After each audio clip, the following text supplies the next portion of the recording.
नमस्कार साथियों, स्वागत है आप सभी का एक बार फिर से हमारे YouTube channel Keshav Kashyap official पर। मित्रों, आज फिर से हम लोग डिस्कस करने वाले हैं सीटेट पेपर 1 का प्रैक्टिस सेट 15, जिसमें सीडीपी के 30 क्वेश्चंस होंगे जो वेरी वेरी इंपॉर्टेंट होंगे। ये प्रैक्टिस सेट 15 है अरिहंत बुक का। तो आइए चलिए वीडियो शुरू करते हैं और ये सभी इम्पोर्टेंट क्वेश्चंस होंगे। सो आप सभी इस पूरे वीडियो में बने रहेंगे। इस सेट का हम सीडीपी का 30 क्वेश्चन सॉल्व करेंगे। तो चलिए वीडियो शुरू करते हैं। वीडियो पसंद आए तो लाइक शेयर सब्सक्राइब जरूर कीजिएगा चैनल को। तो चलिए शुरू करते हैं। पहला क्वेश्चन है, निम्नलिखित में से कौन बुद्धि की परिभाषा नहीं है। मित्रों, क्या पूछ रहा है? कौन बुद्धि की परिभाषा नहीं है। अगर नहीं है क्वेश्चन पूछ रहा है तो उसको ध्यान से पढ़ेंगे। पहला ऑप्शन है, बुद्धि कार्य करने की एक विधि है। बुद्धि ज्ञान अर्जन करने की क्षमता है। जीवन की अपेक्षाकृत नवीन परिस्थितियों से अपना सामंजस्य कराने की व्यक्ति की योग्यता ही बुद्धि है। तो क्या कह रहा है यहाँ पे? क्वेश्चन है कि कौन सी बुद्धि की परिभाषा नहीं है। तो मित्रों, ये बुद्धि की परिभाषा है, ये भी बुद्धि की परिभाषा है, ये भी बुद्धि की परिभाषा है। लेकिन राजनीतिक, आर्थिक एवं सामाजिक शक्ति प्रदान करने की प्रयुक्त युक्ति बुद्धि नहीं होती है। तो इसका राइट आंसर क्या हो जाएगा मित्रों? तो इसका राइट आंसर हो जाएगा ऑप्शन नंबर 4, क्योंकि यहाँ परिभाषा नहीं है पूछ रहा है। सेकंड क्वेश्चन है, अनुकरण दूसरे व्यक्ति के बाह्य व्यवहार की नकल है। यह कथन किसका है? रैवर्न की, डमविल की, रॉस की और या फिर मैकडूगल की। तो ये कथन किसका है मित्रों? रैवर्न कहते हैं अनुकरण दूसरे व्यक्ति के बाह्य व्यवहार की नकल है। ओके, नेक्स्ट वन देखिए क्या कहता है क्वेश्चन। तीसरा क्वेश्चन है, आप अपनी कक्षा के बच्चों में बौद्धिक विकास में परिपक्वता लाना चाहते हैं। इसके लिए आप निम्न में से किसका चुनाव करेंगे? बच्चे के समक्ष आने वाली समस्याओं को सुलझाने में उनकी मदद करेंगे, बिल्कुल करेंगे। बच्चों को खूब गृह कार्य देंगे और बच्चों को खूब कक्षा कक्ष में चुपचाप बैठने को कहेंगे। तो ये नहीं कहेंगे, हम बहुत सारा होमवर्क नहीं देंगे। तो क्या करेंगे, किसका बौद्धिक विकास करना है और परिपक्वता लाना है। तो इसके लिए हम क्या करेंगे? तो इसका ऑप्शन नंबर 1 हो जाएगा, बच्चों के समक्ष आने वाली समस्याओं को सुलझाने में उनकी मदद करेंगे। तीसरा क्वेश्चन है, फोर्थ क्वेश्चन है, आपकी कक्षा का एक छात्र कक्षा में काफ़ी बात करता है, ठीक है। आप उसके विषय में पता करते हैं तथा पाते हैं कि वही छात्र अपने घर में बहुत ही कम बात करता है। तो इसका क्या मतलब हुआ कि उसमें स्कूल उसको बात करने का बहुत सारा अवसर प्रदान कर रहा है और घर में वो अवसर नहीं मिल पा रहा है, जिसकी वजह से वो घर में बात नहीं कर पाता है। तो आप उस छात्र के विषय में से क्या विचार देंगे? तो मित्रों, क्या विचार हो जाएगा? तो क्या होगा, उस बच्चे को अभी बताया हमने कि विचारों को विद्यालय में मान्यता मिलती है, लेकिन उसके घर में उसको विचारों को मान्यता नहीं मिल रही है, इसलिए बात नहीं कर रहा है बच्चा। तो ऑप्शन नंबर 4 राइट आंसर हो जाएगा। ठीक है, नेक्स्ट चलते हैं। प्राकृतिक पर्यावरण का प्रभाव अधिगम की दिशा को प्रत्यक्ष रूप से प्रभावित करता है से तात्पर्य है। क्या हो जाएगा? जलवायु तथा वायुमंडलीय दशाओं का योग बालक की बौद्धिक निष्पत्ति और सृजनशीलता पर गहरा प्रभाव डालते हैं। अधिक ताप तथा आर्द्रता बालकों की मानसिक क्षमता के विकास का द्योतक होते हैं, ठीक है। और जलवायु तथा वायुमंडलीय दशाओं के योग का प्रभाव बालकों की मानसिक क्षमता को प्रभावित नहीं करता है, उपरोक्त में से कोई नहीं। तो क्या हो जाएगा साथियों answer? Option number 1 is right answer. Next चलते हैं। आप अपनी कक्षा के एक पिछड़े छात्र में अधिगम की गति को तीव्र करना चाहते हैं, जिससे कि वह सामान्य छात्रों की श्रेणी में आ सके। इसके लिए आप निम्नलिखित में से क्या अपनाएगा उपाय अपनाएंगे? तो उत्तम शिक्षण विधियों का प्रयोग करते हुए उसे सही दिशा में प्रेरित करेंगे, ठीक है। उसके माता पिता से उसकी शिकायत करेंगे और कक्षा के समक्ष उसको दंडित करेंगे। तो ना तो आप दंडित करेंगे और ना तो आप शिकायत करेंगे। क्या उपाय अपनाएंगे? तो आप उपाय अपनाएंगे, उत्तम शिक्षण विधि का प्रयोग करते हुए सही दिशा को प्रेरित करेंगे। तो वीडियो को फटाफट करते हैं। 30 क्वेश्चन है इसमें। वीडियो में बने रहिए और वीडियो पसंद आए तो लाइक शेयर सब्सक्राइब कीजिए और ये वीडियो अंत तक जरूर देखिए। ये कहीं ना कहीं आपको आने वाले 21 तारीख के एग्जाम में मदद करेगा। किसी बालक में संवेग आवश्यक है, क्योंकि संवेग क्या? बालक की संवेगात्मक अनुक्रिया है। बालक की उद्दीप्त अवस्था है जो किसी उद्दीपक के संदर्भ में अनुक्रिया द्वारा व्यक्त की जाती है। बालक द्वारा किसी विशेष दशा में दिया गया प्रत्युत्तर है। बालक के असंगठित व्यवहार को प्रदर्शित करता है। तो राइट आंसर क्या हो जाएगा? तो ऑप्शन नंबर थर्ड, बालक द्वारा किसी विशेष दशा में दिया गया प्रत्युत्तर है। Okay, next one is question number 8। एक अध्यापक को अपनी शैक्षणिक क्रियाओं के अभियोजन के समय जातीय भेदभाव के संदर्भ में अपनी शिक्षण प्रक्रिया में क्या अपनाना चाहिए? तो क्या अपनाना चाहिए? कठोरता, लचीलापन, ना कठोरता ना लचीलापन, कठोरता वो लचीलापन दोनों होते। एक अध्यापक को ऑब्वियसली क्या करना चाहिए? वो थोड़ा फ्लेक्सिबल रहे तो वो बच्चा सीख पाएगा। आपकी कक्षा में कुछ बच्चे शारीरिक रूप से निःशक्त, कुछ बच्चे मानसिक रूप से निःशक्त, बाकी बच्चे सम्मान्य हैं। आपके अनुसार कक्षा कक्ष में बैठने की निम्नलिखित में कौन सी व्यवस्था सर्वाधिक उपयोगी होगी? तो सर्वाधिक उपयोगी क्या होगी? बच्चों को कक्षा में कहीं भी बैठने की सुविधा प्रदान की जाए। तो क्या होता है?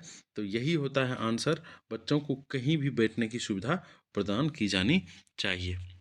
चलिए नेक्स्ट चलते हैं। बुद्धि के प्रतिदर्श सिद्धांत का प्रतिपादन निम्नलिखित में से किसने किया है? तो बुद्धि के प्रतिदर्श सिद्धांत का प्रतिपादन किसने किया है? तो जे थॉमसन ने किया है। चलते हैं, ठीक है। वर्तमान समय में सतत एवं व्यापक मूल्यांकन के अंतर्गत ग्रेडों के अंक का विवरण किया जाता है। इस प्रणाली में कितने प्रतिशत अंक प्राप्त करने वाले को बहुत अच्छा या बी ग्रेड के अंतर्गत रखा गया है? तो ये ग्रेडिंग प्रणाली के बारे में एक क्वेश्चन है। तो बी ग्रेड के रखा गया है 56% से 74%, और ए ग्रेड रखा गया है 75 टू 89%, और 89% यानी 90% टू 100% ए प्लस ग्रेड को रखा गया है। ओके, मूल्यांकन की प्रक्रिया के दौरान शिक्षकों को काफ़ी सावधानी बरतने की आवश्यकता होती है। इस दौरान शिक्षकों को निम्नलिखित में से कौन सी कार्य करनी चाहिए? कौन सी कार्य करनी चाहिए मित्रों? तो शिक्षार्थियों को विभिन्न वर्गों में विभाजित कर उसके बीच तुलना करना चाहिए। ये हमें नहीं करना चाहिए, क्योंकि यहाँ नहीं पूछ रहा है, तो हमें ऑप्शन नंबर थर्ड सही करना पड़ेगा। नेक्स्ट चलते हैं। आप अपनी कक्षा में अपने शिक्षण के दौरान कड़ी मेहनत करते हैं, फिर भी आपकी कक्षा में काफ़ी शैक्षणिक विभिन्नताएं दिखाई देती है। इसका क्या कारण हो सकता है? इसका कारण हो सकता है मित्रों, सिंपल है, भिन्न भिन्न छात्रों में इंडिविजुअल डिफरेंसेस पाए जाते हैं। तो इसका कारण यही होगा, भिन्न भिन्न छात्रों के व्यक्तिगत गुण भिन्न भिन्न होते हैं। नेक्स्ट चलते हैं। आपकी कक्षा की एक बालिका मीरा विद्यालय में होने वाली प्रत्येक क्रिया के विषय में जानने के लिए सबसे अधिक उत्सुक रहती है। आपकी उसकी इस प्रक्रिया पर प्रतिक्रिया क्या होगी? मीरा एक पिछड़ी बालिका है, मीरा एक सृजनशील बालिका है, मीरा का मन पढ़ाई में नहीं लगता है, तो मीरा एक सृजनशील बालिका है। यही सही आंसर हो जाएगा। तो नेक्स्ट चलते हैं कि आपकी कक्षा का एक छात्र मोहन बोलते समय हकलाता है। क्या करता है? हकलाता है। आप उसकी शिक्षा में प्रबंधन हेतु क्या आवश्यक कदम उठाएंगे? तो क्या कहेंगे? उसके अध्ययन गलत आदतों पर नियंत्रण कराएंगे, प्रधानाचार्य से उसकी शिकायत करेंगे, शिकायत बिल्कुल नहीं करेंगे, उसको कक्षा से बाहर जाकर ये भी नहीं होगा, विशेष शब्दों को उच्चारण को उसे एक बार में ही पढ़ने को कहेंगे, तो ये भी नहीं होगा। तो राइट आंसर क्या हो जाएगा मित्रों? राइट आंसर, उसे अध्ययन की गलत आदतों पर नियंत्रण कराएंगे। यदि आप अपनी कक्षा के बच्चों में यह भावना जागृत करना चाहते हैं कि उन्हें विद्यालयीय उपलब्धियों में सफल होना चाहिए, तो इसके लिए आप निम्नलिखित में से क्या उपाय अपनाएंगे? बौद्धिक क्षमता का विकास करेंगे, सही है। उचित मार्गदर्शन देंगे, ये भी सही है। अपने शैक्षणिक में उचित विधियों का प्रयोग कर रहे हैं, बिल्कुल एक टीचर के नाते आप ये सभी करेंगे, तो ऑप्शन नंबर 4 सही हो जाएगा। 17 नंबर क्वेश्चन कहता है, किसी बालक की समस्या में विषय में पता लगाने के लिए कम, ये देखिए कम उपयोगी मनोवैज्ञानिक विधि है। ज़्यादा नहीं पूछ रहा है, कम उपयोगी मनोवैज्ञानिक विधि पूछ रहा है, तो ऑप्शन नंबर क्या हो जाएगा? तो परीक्षण विधि सबसे लीस्ट फायदेमंद है, लीस्ट प्रॉफिटेबल है इस मामले में, तो क्या होगा? Option number third. नेक्स्ट चलते हैं, पाठ्यक्रम निर्माण में सर्वाधिक महत्व किसको दिया जाना चाहिए? तो सर्वाधिक महत्व किसको? व्यक्तिगत विभिन्नता, शिक्षक का कौशल, विद्यालय की व्यवस्था और बालक की आर्थिक स्थिति। ठीक है, तो पाठ्यक्रम जब सिलेबस हम बनाते हैं तो इसमें सबसे ज़्यादा महत्वपूर्ण क्या होता है? तो व्यक्तिगत इंडिविजुअल डिफरेंसेस, ठीक है, व्यक्तिगत विभिन्नता, ना तो विद्यालय की व्यवस्था से मतलब है, शिक्षक का कौशल भी नहीं, और बालक की आर्थिक स्थिति को भी ध्यान में नहीं रखा जाता है। व्यक्तिगत विभिन्नता स्टूडेंट को ध्यान में रखकर सभी में अलग अलग हो, तो ऐसा पाठ्यक्रम बनाया जाता है जो सभी के काम आए। ठीक है, तो अधिगम के संदर्भ में शिक्षा शास्त्रियों एवं मनोविज्ञानों के विविध प्रकार की परिभाषाएं दी हैं। इन परिभाषाओं के अनुसार अधिगम डैश चलने वाली एक निरंतर प्रक्रिया है। अधिगम ऑब्वियसली लाइफ लॉन्ग चलता है, तो अधिगम क्या है? जीवन पर्यंत चलता है। ठीक है, बालक अपने चारों ओर जिन वस्तुओं की परिस्थितियों को देखकर जो चिंतन करता है वह क्या है? वह एक क्या होता है?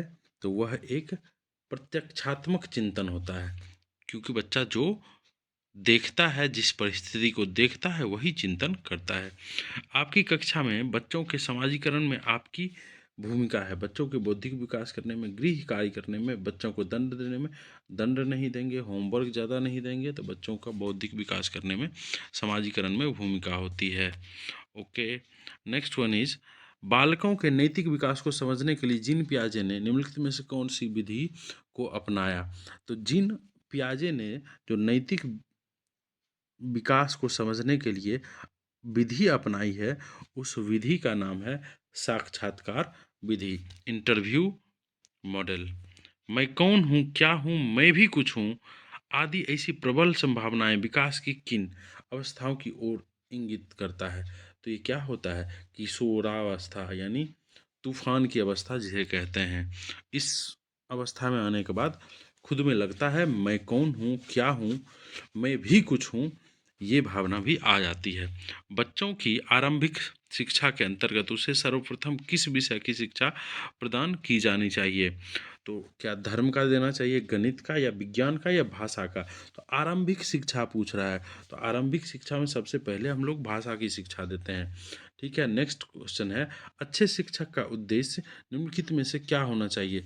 तो अच्छे शिक्षक का उद्देश्य क्या होना चाहिए? तो सारे ऑप्शंस देख लीजिए। सृजनात्मक सक्रियता में विश्वास करना, अपने जीवन को अधिक सुंदर और सुव्यवस्थित बनाना, जीवन के नए मूल्य, नए विचार परिवर्तनों का स्वागत करना, सभी धर्म व जाति वाले समानता का व्यवहार करना। तो एक अच्छे शिक्षक होने के नाते नए मूल्य, नए विचार व परिवर्तन का स्वागत करना हमेशा से एक टीचर का कर्तव्य होता है। बाल केंद्रित शिक्षा में, चाइल्ड लर्नर एजुकेशन में पाठ्यक्रम का स्वरूप नहीं होना चाहिए। नहीं को आप लोग गौर से दिखेगा देखिएगा। लचीला ऑब्वियसली होता है, आर्थिक आवश्यकताओं के अनुसार ये भी होता है, पूर्व ज्ञान पर आधारित। ठीक है, तो क्या हो जाएगा 26 का? पूर्व ज्ञान पर आधारित, तो बिल्कुल बाल केंद्रित पाठ्यक्रम होना चाहिए। सिलेबस वातावरण के अनुकूल भी होना चाहिए। लचीला, आर्थिक आवश्यकताओं के अनुसार, क्योंकि यहाँ नहीं पूछ रहा है, तो option number second is right answer. कोहल वर्ग के अनुसार नैतिक विकास की प्रथम चरण है। नैतिक विकास के अलग अलग चरण कोहल वर्ग ने दिए हैं, तो क्या पहला चरण है? तो दंड एवं आज्ञा पालन की अभिमुखता, यही कोहल वर्ग के नैतिक विकास का प्रथम चरण है। आपकी कक्षा में एक विद्यार्थी 10 को नेट पढ़ता है यानी उल्टा पढ़ता है, 100 को वॉज पढ़ता है, तो वह क्या है, वह पढ़ नहीं पा रहा है ना। डिसकैलकुलिया क्या होता है, मैथमेटिक्स वाला प्रॉब्लम अगर हो तो क्या होता है, पढ़ नहीं पाता है। ठीक है, यहाँ तो क्या कर रहा है, 10 को नेट पढ़ रहा है और 100 को वॉज पढ़ रहा है, ये क्या है, ये एक तरह का डिसलेक्सिया है। ओके, चलिए सेकेंड लास्ट क्वेश्चन है, इसके बाद एक क्वेश्चन और होगा, वीडियो जल्दी ख़त्म हो जाएगी। आप लोग वीडियो में बने रहें और पसंद आए तो लाइक शेयर सब्सक्राइब जरूर करें।